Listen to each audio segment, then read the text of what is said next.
Hello everyone. Let's start with the very interesting topic regarding biology. Here we will start with the biological organ. The first one is lungs. So starting before the topic, let's introduce some small diagrams regarding lungs. The first one, the part of a lung is trachea. Trachea is basically a part of a lungs that connects the larynx with your lungs.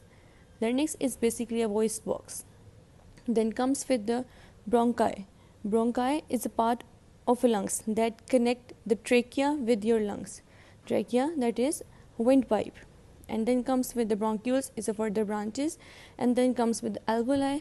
Alveoli studied हम करेंगे इसकी कुछ slides के बाद. फिर आता है हमारे पास कुछ इसके के लंग्स होता क्या. What are lungs?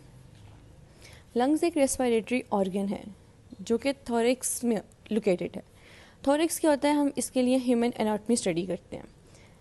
It's a human anatomy.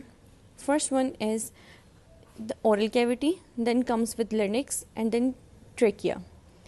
Trachea के बाद जब हमारे पास लंग्स स्टार्ट होता है, लंग्स इनकवर्ड हुआ होता है एक रिब्स के अंदर.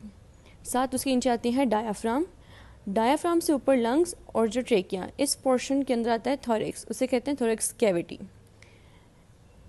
And it is a respiratory organ located in a thorax, and the main function of a lung is a gaseous exchange.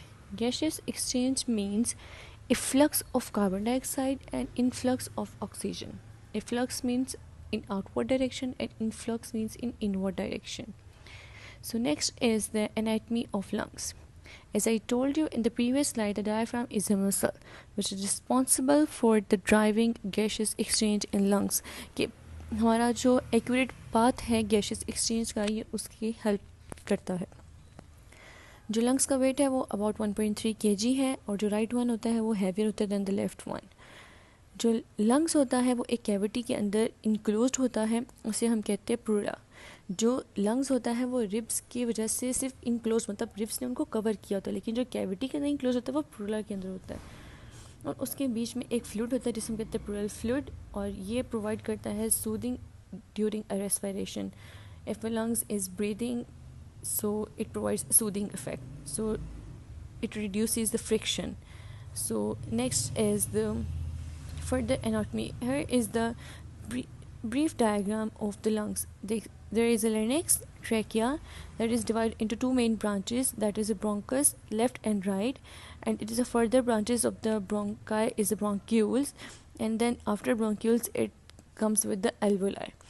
So the main bronchus multiplied होता है, फिर आगे bronchioles में डिवाइड होता है. फिर bronchioles के बाद टीनी एयर सैक्स होते हैं जिन्हें हम alveoli कहते हैं. एल्वोलाई मेन लोकेशन है गैसियस एक्सचेंज की, जहाँ पे वो ब्लड कैपिलरीज और रेस्पिरेटरी सिस्टम के दरमियान में होता है. मतलब अगर हमारे पास जो गैसियस एक्सचेंज है वो ब्लड और रेस्पिरेटरी ऑर्गन से हो रहा है, मतलब जिस तरह के लंग्स के थ्रू हो रहा है, लंग्स और कैपिलरी के बीच में जो हमारे पास गैसियस एक्सचेंज हो रहा है वो एल्वोलाई के थ्रू होता है.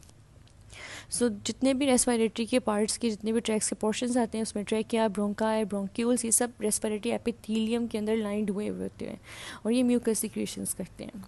The next is the alveoli. Last part of the lungs after the bronchioles is the alveoli. Air sacs, इसमें hollow cup shaped cavities होती हैं like this is the air sacs, small air sacs, millions of air sacs present in each alveoli, and where gases of oxygen and carbon dioxide take place. It's the main tissue of the alveoli is the parenchyma that's occupy a space of about 90%, and this is all about the lungs. So thank you from my side, and don't forget to subscribe.